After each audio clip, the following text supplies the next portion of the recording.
In this video, I will show how to enable Power Map in Microsoft Excel. So guys, first thing you have to try. So guys, firstly, click on File. Now here click on Options.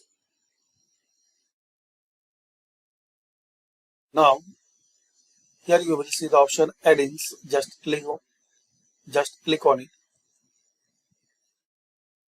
Now in this Manage section, click on this drop down and select COM Add-ins.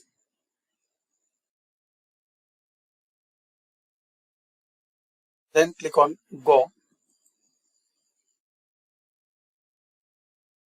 Now here you will see option Microsoft Power Map for Excel. Check this box and click on OK.